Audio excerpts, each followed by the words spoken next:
찾으신 줄 알고 봉독 드리겠습니다. 사도행전 1장 6절 말씀입니다. 그들이 모였을 때 예수께 여쭈어 이르되 주께서 이스라엘 나라를 회복하심이 이때니까 하니 이르시되 때와 시기는 아버지께서 자기의 권한에 두셨으니 너희가 알 바 아니요 오직 성령이 너희에게 임하시면 너희가 권능을 받고 예루살렘과 온 유대와 사마리아와 땅끝까지 이르러 내 증인이 되리라 하시니라. 우선 8절까지 봉독 드렸습니다. 우리는 오전 시간에 선교에 대한 주제가 얼마나 거룩하고 아름다운 주제인지, 이 주제는 어떤 특정인들의 사명을 받은 사람만 이 선교라는 주제를 우리가 가슴에 품고 우리 남은 삶 속에 이렇게 살아가는 것이 아니다. 하나님께서 예수 그리스도 이 땅에 보내심, 이게 선교의 첫 출발이고 또 예수님께서 여러분과 저를 이 세상 가운데 보내놓았습니다. 그런 하나님의 선교를 통해서 하나님의 자기 계시라고 하는 그 위대한 영광을, 그 은혜를 우리는 이제 확인하고 그것을 누리고 또 주변에 혹은 또 먼 해외 땅에도 전파하고자 하는 열망을 가지게 될 때 우리는 선교적 치열한 삶을 살 수 있겠죠. 그런 그 하나님 나라 선교라는 것은 전적으로 하나님의 주권적 계획이라는 거죠. 우리 지난 시간 사도 바울이 내가 선교사가 되겠습니다 이렇게 한 건 아니잖아요. 내가 열심히 선교적 사명을 가지고 살겠습니다가 아니라 오히려 하나님은 사도 바울이 교회를 핍박하는, 교회를 잔멸하려고 시도했던 죄인의 모습에서 부르십니다. 이게 하나님의 깊고 기쁘신 뜻입니다. 여러분과 제가 오늘 이 자리에 이 복되고 복된 우리가 예수 믿는 자리, 하나님을 찬양하고 또 이 거룩한 선교라는 주제를 우리가 가슴에 품고 우리가 살아가는 이 자리는 전혀 우리의 공로가 아니지 않습니까? 사도 바울을 그렇게 만들어 버렸습니다. 그렇게 만들었다가 하나님께서 다메섹 도상에서 불러내가지고 하나님의 이방 선교사로 만드신 거죠. 그러니까 우리는 선교를 뭘 한다 안 한다가 중요한 게 아니고 그런 하나님의 놀라운 은혜가 사도 바울로 하여금 이방 선교의 일을 감당하게 하신 하나님의 주권과 은혜가 놀라울 뿐인 거죠. 여러분과 제가 이 광활한 우주에 이렇게 이 우주에서 보면은 이 지구는 점도 아니라는 거 아니에요? 지구 안에서 이 한국 이게 점도 아닌 거죠. 여기 살다 우리가 무슨 큰 그래 대단한 일을 하겠습니까? 그러나 우리 가슴 속에 복음을 우리가 갖고 있고 선교라는 주제를 품고 있으면 하나님이 이 광활한 우주의 한 모퉁이에 우리를 살게 하시지만 그 거룩한 진리를 담고 그 하나님을 배워가고 그분의 뜻에 합하고 그분의 뜻을 따라 우리가 기도하는 이런 마음을 가지는 것이 우리에게 복이 되는 거죠. 선교는 그런 겁니다.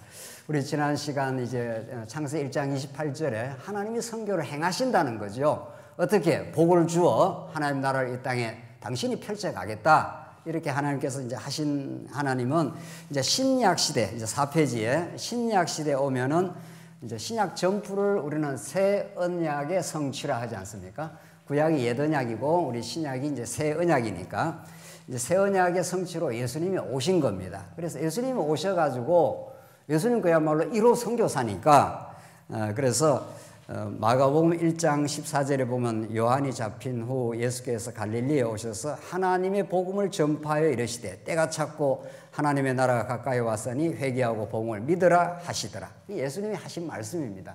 예수님이 이 땅에 오셔서 이 죄악으로 물든 이 세상 나라, 갈등하고 괴로워하고 자기가 하나님 노릇하고 이러느라고 마음의 평강을 잃은 이 세상 나라 속에 예수님이 구약의 하나님 나라 언약의 성취자로 오신 겁니다. 회개하고 하나님께로 돌이켜라. 또 돌이키게 하나님이 하시지요. 예수님께서 하나님의 나라가 가까이 왔다. 이렇게 해서 이제 하나님 나라에 관한 복음을 예수님이 전파를 하십니다. 예수님이 1호 선교사신 거죠. 그리고 나서 예수님은 이제 부활 승천하시고 진리의 영이신 성령께서 오셔서 예수는 그리스도임, 예수는 하나님의 나라이심을 이 땅에 끊임없이 전파하게 하는 일을 통해서 이 땅에 복음이 전파되는 이게 이제 선교의 사역인 거죠. 그런데 우리 봉독드린 말씀 사도행전 1장 6절 한번 다시 보십시오. 사도행전 1장 6절 예수님이 이제 곧 이제 이제 성천하기 직전에 예수님이 하신 약속이죠. 그 약속을 보시면은 그들이 모였을 때 예수께 여쭈어 이르되 주께서 이스라엘 나라를 회복하심이 이때이니까. 참 예수님이 우리 제자들 보면 너무 답답하겠죠. 지금 예수님이 3년 동안 복음을 전해주고 십자가에 죽으시고 지금 부활까지 했습니다.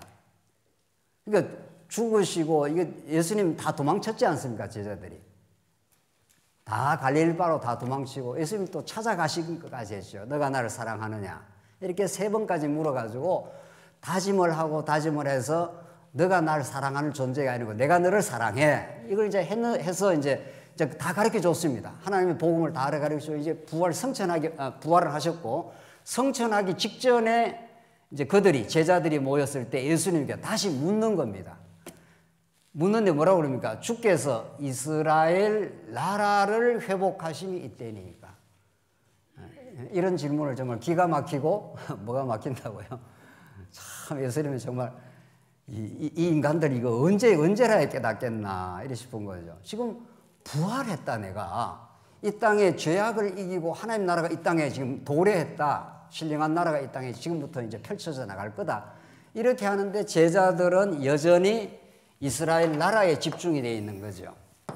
이게 이스라엘 나라입니다. 이스라엘 나라고 예수님이 이제 펼쳐가시는 것은 하나님의 나라인 거죠. 이스라엘 나라는 다윗 왕국을 우리가 정점에 하는 이스라엘 나라는 이건 모형이죠.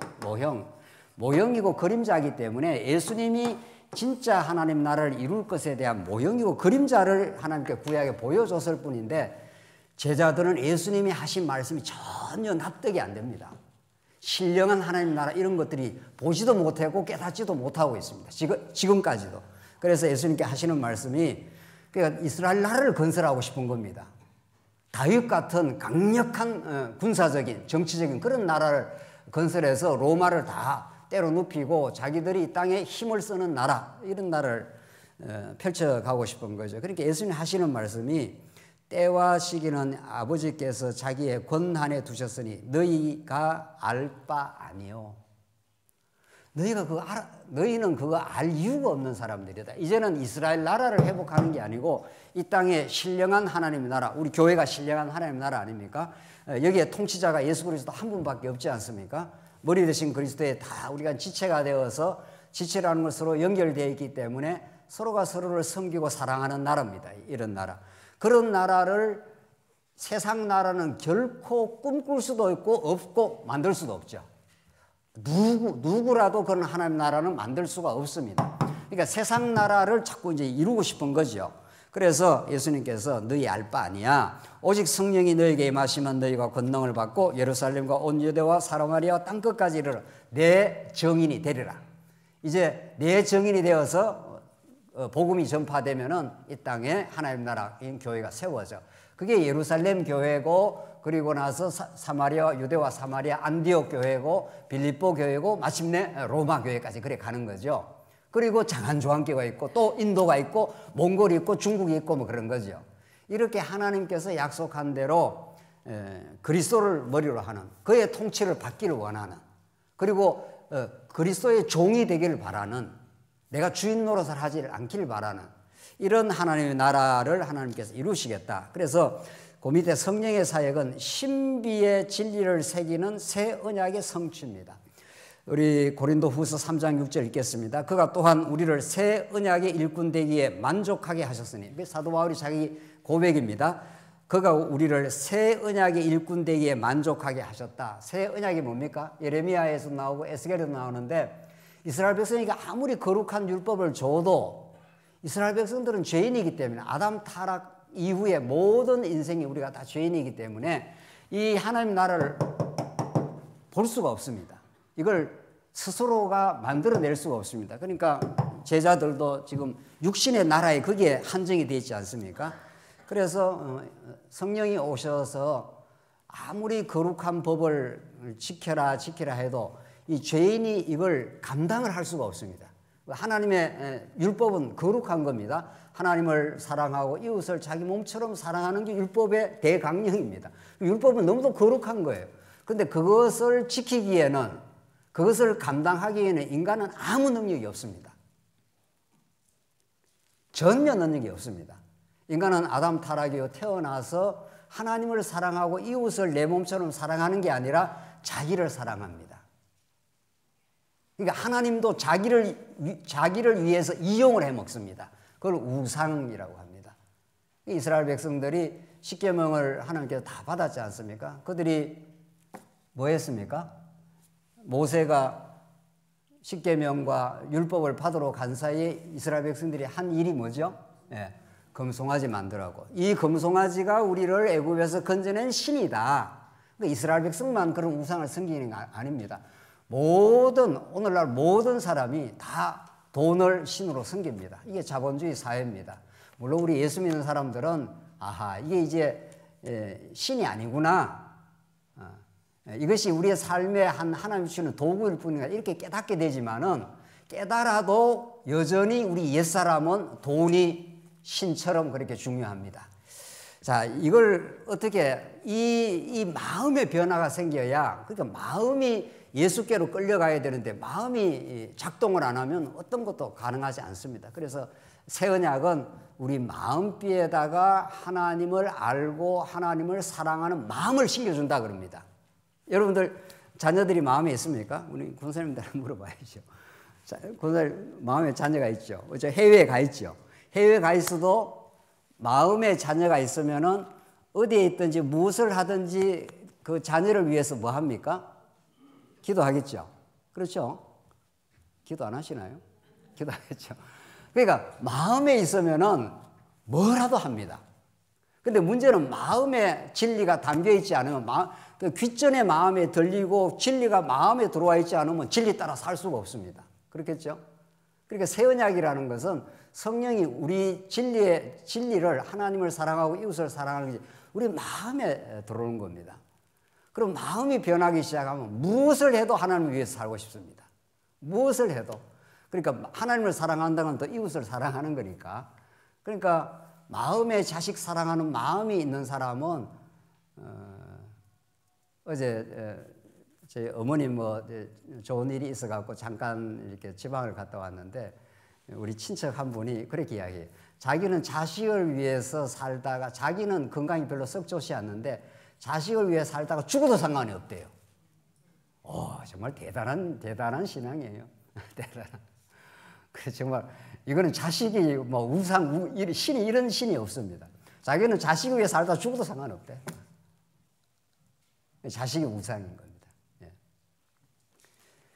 참 그만큼 마음에 들어있으면 진리를 위해서 살고 싶은 거죠. 그리스도를 위해서 살고 싶은, 그리스도가 내 마음속에 들어와 있고 그분이 우리를 얼마나 사랑했는가가 우리 마음속에 들어있으면은 어디에 있어도 상관없어요. 감옥에 들어가도 상관없고 병실에 있어도 상관없고 지금 어떤 자리에 있어도 그 마음이 하나님께 연결이 되어 있으면 그게 이제 새 언약입니다. 그래서 너희 마음속에 내가 진리의 법을 심어주겠다. 그래서 마음이 자꾸 끌려서 사는 겁니다. 마음이 끌려서. 그러니까 선교를 합시다, 선교에 협력합시다 이런다고 선교가 되는 게 아닙니다. 그냥 예수가 너무도 소중하고 그분의 사랑이 내 삶의 가치가 되었고 내가 평생 진리를 위해서 사는 것이 내 마음의 기쁨이 되면은 자연스럽게 하죠. 그걸 억지로 하겠어요. 그걸 억지로는 안 하시는 게 좋다는 거 아니에요. 억지로 되지도 않습니다. 또 지속력도 없습니다.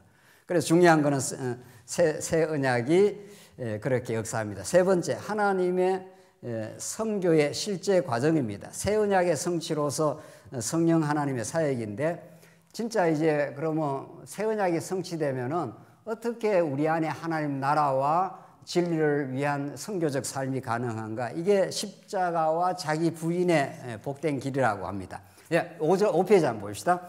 성령 하나님은 언제나 십자가 앞에서 성도의 연약한 죄성이 드러나게 하십니다. 십자가라는 건 정말 묘합니다. 이 십자가라는 것은 예수님이 왜 십자가의 방식으로 하나님의 언약적 사랑을 확정을 하셨냐는 거죠. 이 십자가라는 것은 유대인의 가장 참혹한 형틀입니다. 그렇죠? 십자가에 대롱대롱 피가 다 쏟아질까지 매달린다는 건 끔찍합니다. 정말. 그냥 총으로 땅 쏴 죽이면 그냥 깨끗하지 않습니까? 그때는 총은 없으니까 어떻게 칼로 어떻게 죽이든지. 근데 이거는 인간의 형틀 가운데 가장 참혹한 형틀입니다. 하나님께서 왜 이런 십자가의 방식으로 하나님의 자기 사랑을 확정을 하시느냐? 그러니까 하나님은 너무도 극적인 자기 계시를 하는 겁니다. 예. 그러니까 하나님의 자기 사랑의 희생은 너무도 크신 분이신데 그걸 이제 십자가 방식으로 보이는데 우선 첫 번째는 십자가로 예수님이 돌아가시기에 잡혀가지 않습니까? 예수님이 이제 골고다 언덕에 십자가를 메고 가다가 쓰러지고 하면서 조롱받으면서 이제 올라갑니다. 올라갈 때 그걸 제자들이 받고 제자들이 다 도망쳤습니다. 왜냐하면 십자가가 너무도 끔찍한 일이니까. 아무리 자기를 3년 동안 사랑하고 복음을 전해줬어도 예수님이 십자가 형태를 메고 가는 그 자리가 자기도 만약에 그 통 속에 있다는 게 발견이 되거나 고발이 되면은 자기도 십자가에 져야 될지 모르는 거죠. 이게 너무 끔찍한 일인 거죠. 이걸 어떻게 따라가겠어요? 이게 불가능합니다. 그러니까 제자들이 하나도 빠짐없이 다 도망쳤고 그 중에 하나 베드로가 이 십자가로 예수님께서 골고다 언덕으로 가는 그 길에 그 사건을 베드로의 3번 부인 사건을 모든 복음서에 기록을 해놨습니다. 그렇죠? 베드로는 호언장담을 했죠. 내가 죽을지언정 따라가겠다. 감옥에 갈지라도 예수님 따라가겠다. 이렇게 했지만은 베드로는 그 예수님이 잡혀가는 그 자리에 로마 병정들이 그 로마 병정이라는 건 얼마나 훈련이 잘 된 사람들입니까? 그 사람들이 칼과 창을 다 들고 예수님을 지금 끌고 가는 판에 딱 너 예수하고 한패 아니야. 적극적으로 부인합니다. 그것도 2번, 3번. 마지막에는 예수를 저주하며 나 그런 너 몰라 이렇게 된 거죠. 저주하며 이렇게 했으니까. 그러니까 십자가는 여러분과 제가 뭐 우리가 예수를 위해서 삽니다 뭐 이런 것도 이 자기 결단이라는 거, 뭐 예수를 위해서 우리가 열심히 내자 이런 말 자체가 우리 복음 안에서 허용되지 않습니다. 여러분과 저는 예수를 위해서 살 수 있는 존재가 아닙니다. 십자가를 따라갈 수가 없습니다. 그걸 너무도 극적으로 복음서는 잘 보여주고 있는 겁니다. 그래서 십자가는 누구에게 필요한 십자가입니까?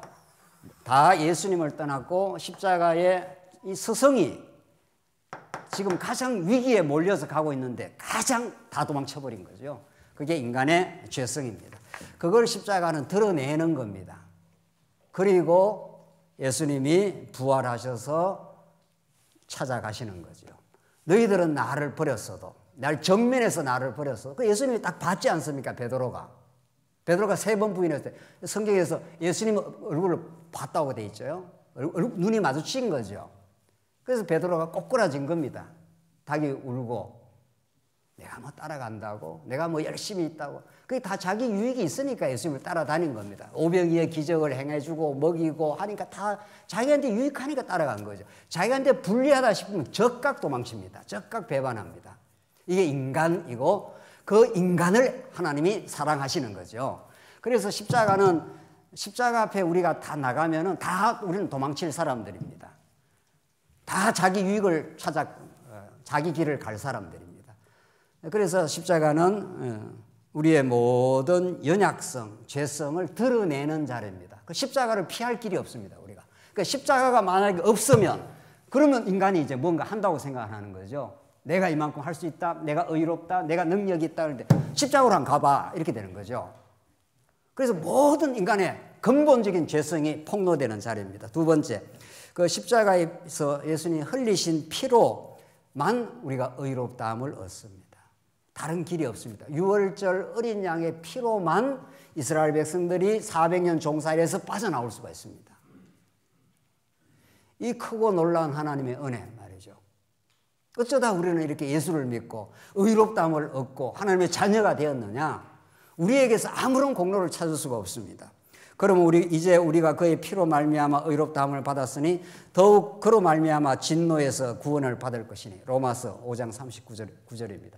우리가 그의 피로 말미암아 의롭다함을 받았으니 그가 피 뿌리지 않았으면 십자가에 피를 뿌리지 않았으면 우리는 죄인으로 다 폭로가 돼 있었고 하나님 안 따라갑니다. 우리 자기 유익을 위해서 하나님을 이용을 하는 거죠. 교회 생활도 마찬가지예요. 교회 생활도 복음을 복음 따위 깨닫지 않으면은 교회 생활 오면 여러 사람들 만나고 좋고 뭐 자기 유익이 들어있는 거죠. 예. 사람들 인정해주고 뭐 이러면 아무 상관없는 겁니다. 신앙하고 아무 상관없는 겁니다.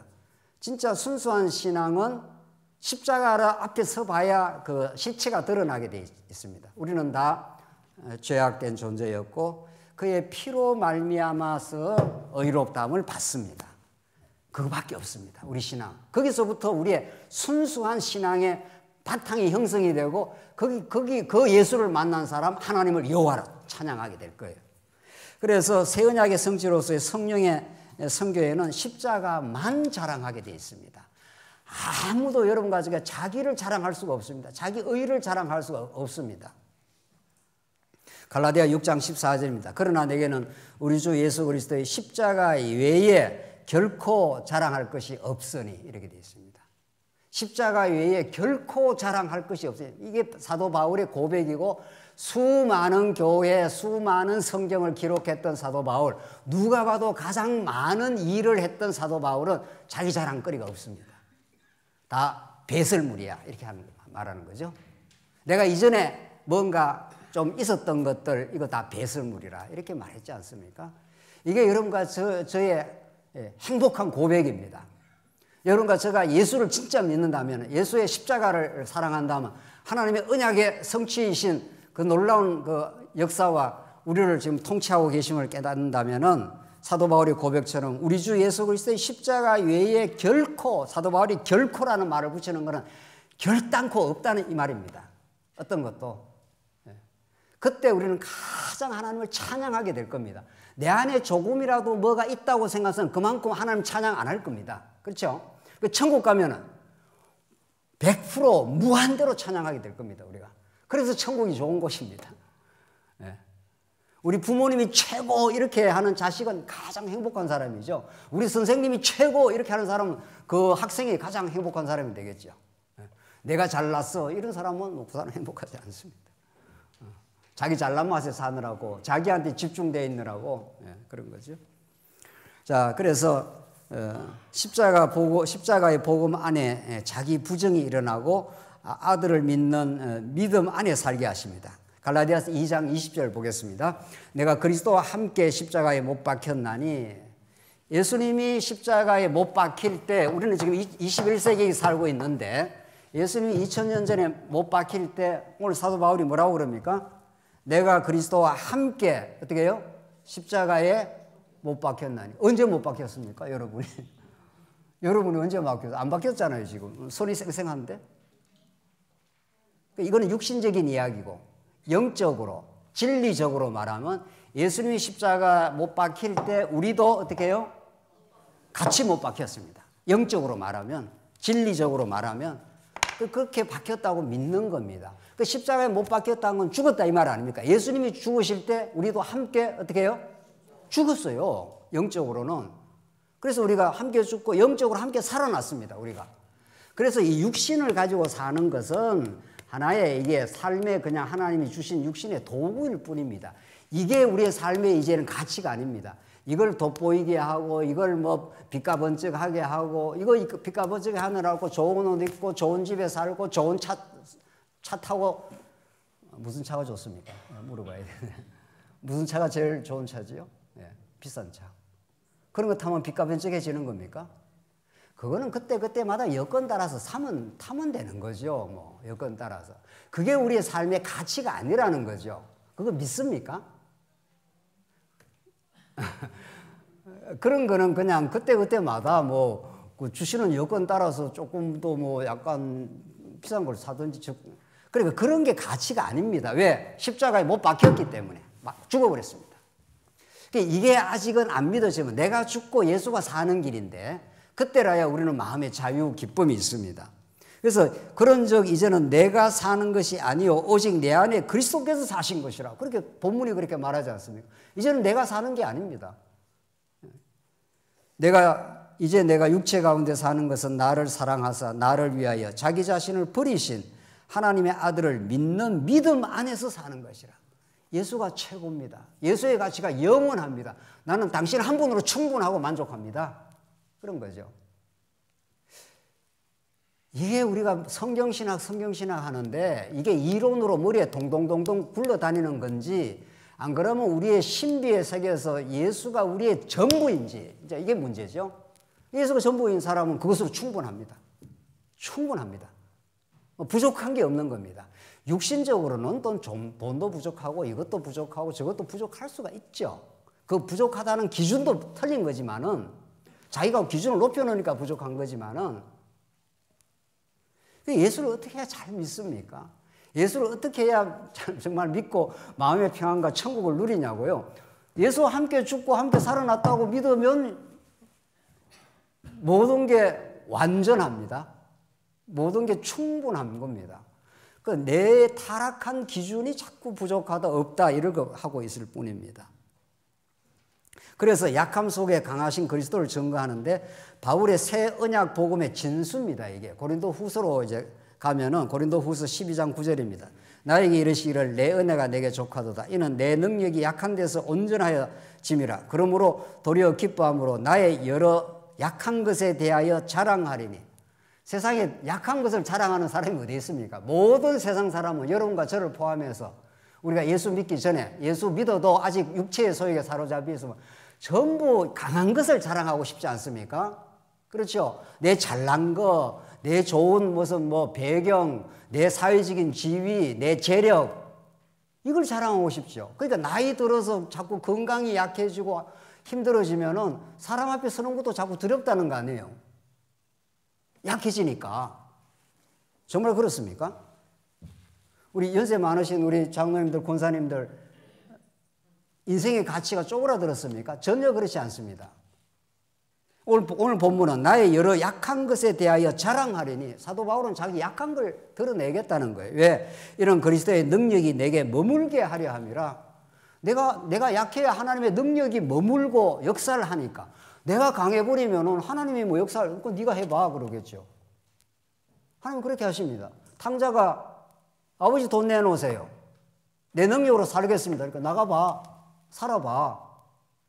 나가는 순간부터 고갈됩니다. 탕자는.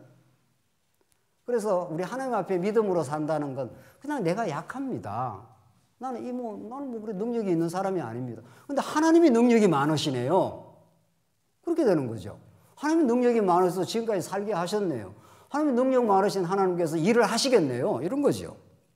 그래서 그러므로 내가 그리스도를 위하여 약한 것들과 능력과 궁핍과 박해와 공고를 기뻐하노니 이게 기적입니다. 여러분들 예수 믿는 기적을 어떻게 경험하십니까? 홍해 바다가 갈라져야만 기적입니까? 아닙니다. 오늘 본문이 기적이에요. 내가 그리스도를 위하여 약한 것, 능력, 요거도 먹는 것, 궁핍한 것, 박해받는 것, 공고를 기뻐하노니 이렇게 했어요. 이게 예수를 제대로 믿는 것이요. 정말 너무 성경은 너무 놀랍습니다. 여러분과 제가 이 기쁨에 동참하기를 바라는 거죠.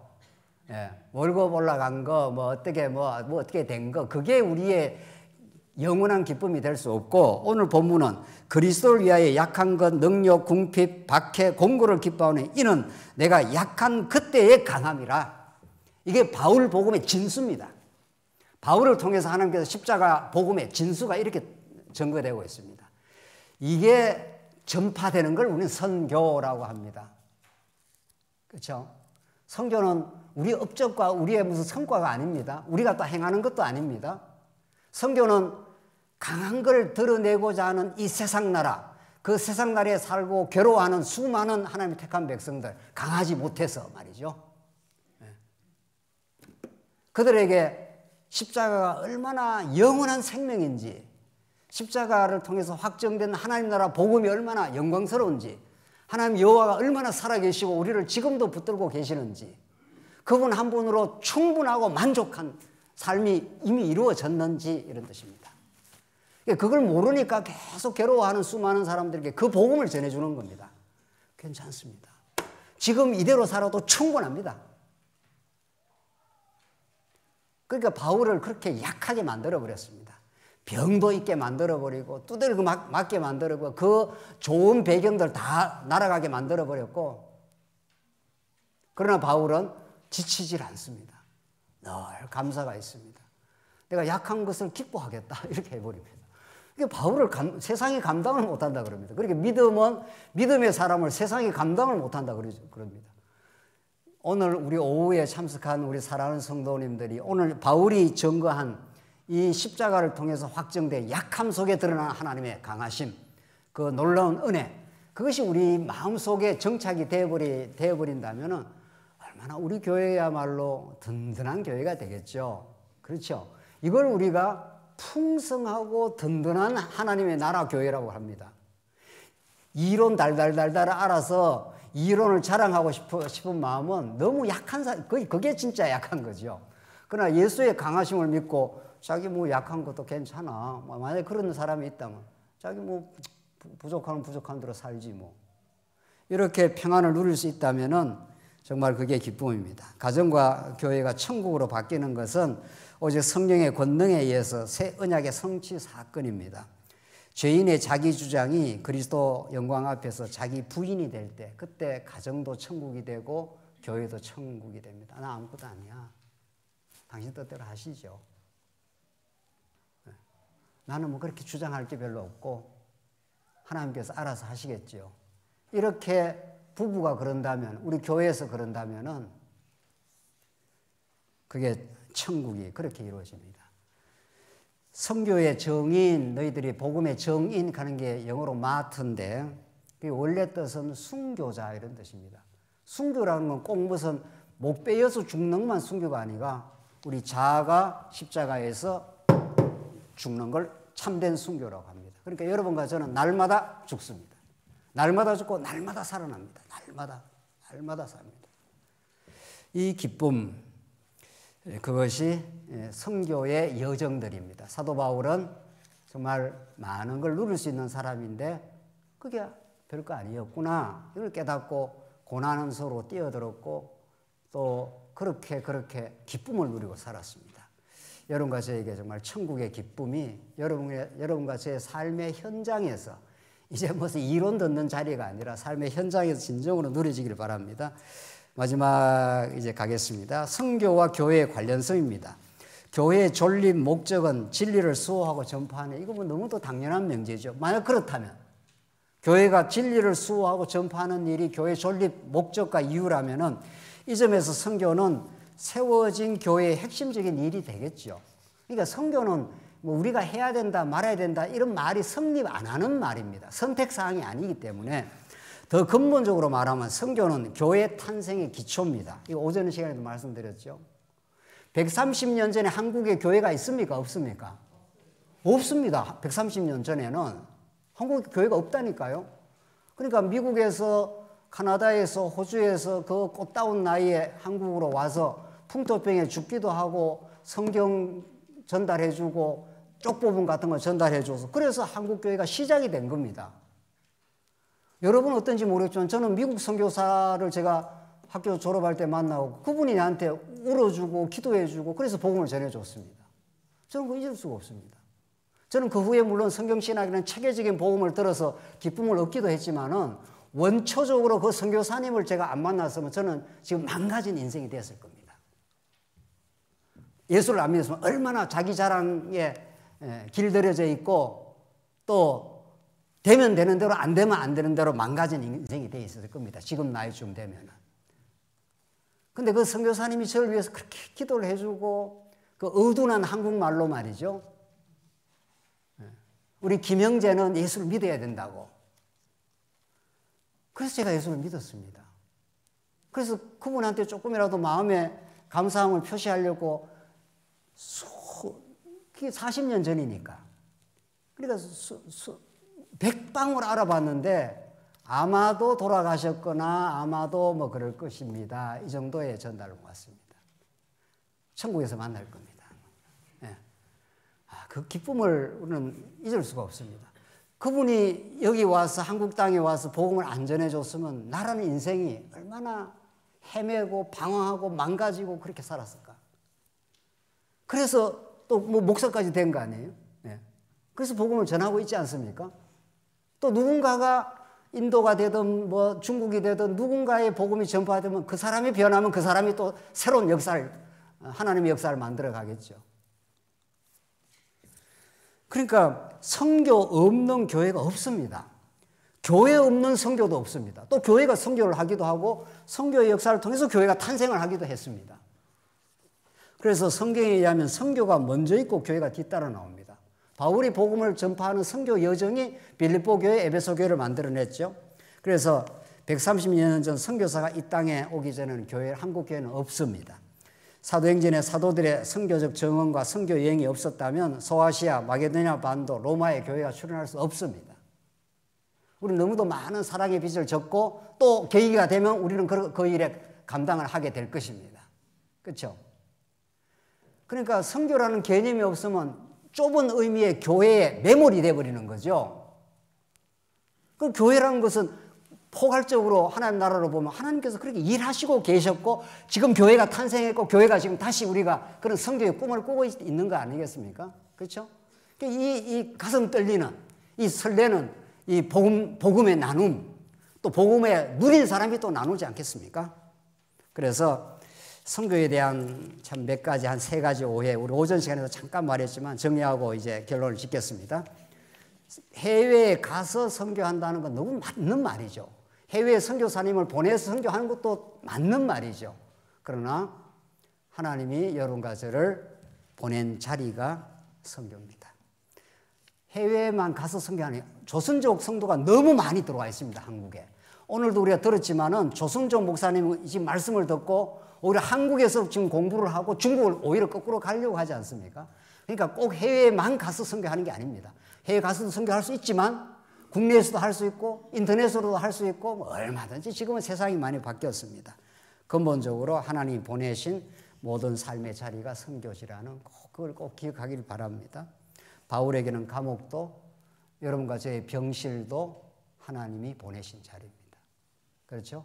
여러분과 저를 보낸 지금 어느 자리에 있든지 그게 하나님이 함께 하시는, 하나님의 영광을 누리는, 하나님의 영광을 바라보는, 또 주님을 바라볼 수밖에 없는 그 자리가 하나님이 여러분과 저에게 보낸 선교지입니다. 2번째 오해, 선교는 특정 사명을 받은 사람의 일이다. 선교사가 별도로 존재한다. 물론 선교사님들이 오늘 우리가 독일에 가신 선교사님은 자기의 유리한 조건들을 다 훌훌 털어버리고 먼 이국 땅에 가서 40년을 선교하는 그런 귀한 일을 한 선교사님도 있습니다. 그거 얼마나 소중한 일이지요. 그러나 모든 성도가 선교적 사명을 갖고 있습니다.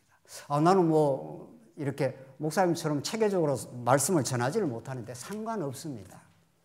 선교는 뭐 입으로 이렇게 복음만 전해서 복음을 전하는 게 아닙니다.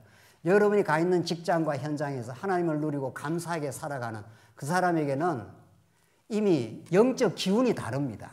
마음에 자꾸 불평과 원망, 미움을 갖고 있는 사람의 기운이 다르다고 해요. 이미 마음에 감사함, 평안함, 거기 있는 사람은 표정도 다릅니다. 이미 그 사람 옆에 따뜻한 이렇게 사이클이 돌아갑니다. 선교는 꼭 말로만 하는 게 아닙니다. 마지막 3번째 오해, 선교는 어느 정도 교회의 여건이 되어서 하는 일이다. 우리 교회가 아직도 우리 교회 건사하기도 바쁜데 무슨 선교를 하느냐고. 이것도 선교를 기능으로, 행위로 볼 때 하는 이야기입니다. 여건이 된다 안 된다가 선교를 결정하지 않습니다. 이미 여러분과 저는 하나님이 선교적 사명으로 이 땅에 보내신 겁니다. 성도가 뭘 해야 하나님의 성도가 되는 게 아니죠. 주의 영광을 위해서 뭘 해야 성도가 되는 게 아니고 하나님이 성도로 하여금 예수 안에서 성도 되게 정해버렸습니다. 그걸 깨닫는 사람은 자기가 뭘 안 해도 하나님의 놀라운 영광 속에 살고 있다고 그렇게 믿습니다. 선교도 마찬가지입니다. 선교를 우리가 열심히 노력해서 하는 게 아닙니다. 이미 선교적 존재가 되어 있고 그 복음을 깨닫기 시작하면은 오늘 살아가는 여러분의 삶의 모든 현장을 하나님이 보내셨다고 믿고 또 정말 해외에도 복음이 전파되기를 바라기도 하고 그렇게 하는 겁니다. 마지막 선교가 전 세대가 함께 공유하는 가치입니다. 이건 무슨 말입니까? 이건 정말 현실에서 중요한 이야기입니다. 선교라는 하나님을 경외하며 배우며 그 하나님의 거룩한 지혜와 영원한 생명을 지체들과 평생토록 나누고 누리고 나누는 생명운동입니다. 선교는 특정 선교사님들만 하는 게 아니라고 그랬죠. 그렇다면 우리 모두가 선교적 사명을 가지고 있다면 청년, 저 뒤에 청년들이 있네요. 청년, 우리 같은 장년, 그리고 더 연세 많은 시니어, 이런 모든 연령대에서 선교적 가치를 나눌 수가 있습니다. 어떻게 나누죠? 어떻게 나누죠? 만약에 우리가 저희들처럼 이렇게 복음을 직접 전할 수 있는, 막 체계적으로, 신학적으로 복음을 전할 수 있는 거 전하면 되는 거고. 우리 젊은 세대, 또 나이 드신 세대, 다 기능이 다르고 은사가 다릅니다. 해외에 갈 때 우리 젊은 청년들하고 같이 가면 얼마나 그 핸드폰을 잘 만져가지고, 아무 데나 가도 두렵지 않습니다. 그 친구들은. 그 핸드폰을 만져가지고 이렇게 이렇게 찾아가는 거 있지 않습니까? 저는 그 몇 번 이렇게 해도 우버 같은 걸 잘 못해요. 택시 타는 거. 우리 청년들은 너무도 잘합니다.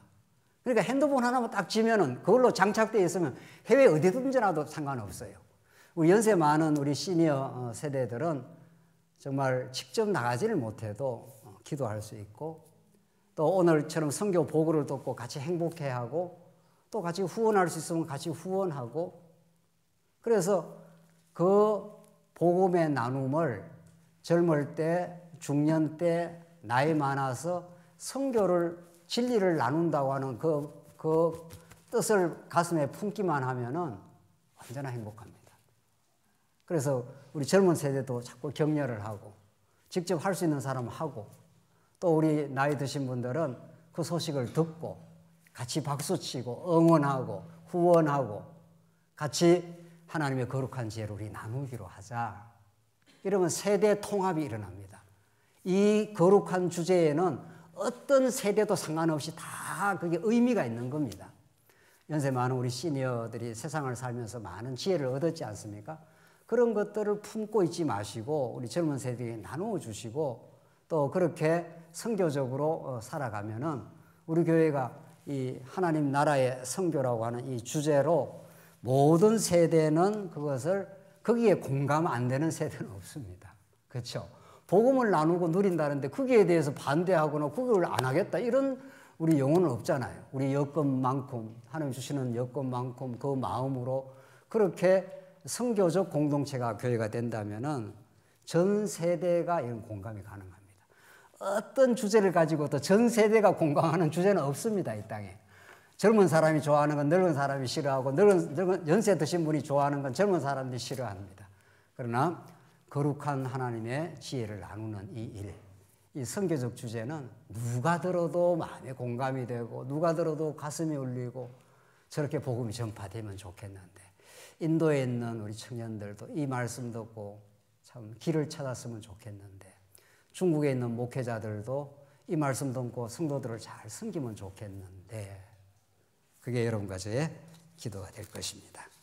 오늘 우리 선교라는 주제, 정말 하나님께서 행하시는 이 거룩한 주제, 교회는 선교를 한다 만다가 아니라 이미 선교적 존재가 되어버렸습니다. 그 십자가에 동참을 하시고 기쁨으로 자기를 부인하면서 복되고 복된 선교라는 주제로 전 세대가 하나가 되기를 바랍니다. 기도하겠습니다. 하나님 아버지, 은혜를 감사합니다. 오늘 선교라는 거룩한 주제를 가지고 말씀을 나누었습니다. 우리 교회가 선교적 교회가 되게 하시고 그 기쁨을 온 성도가 참으로 누리게 하시옵소서. 예수님 이름으로 기도하옵나이다. 아멘.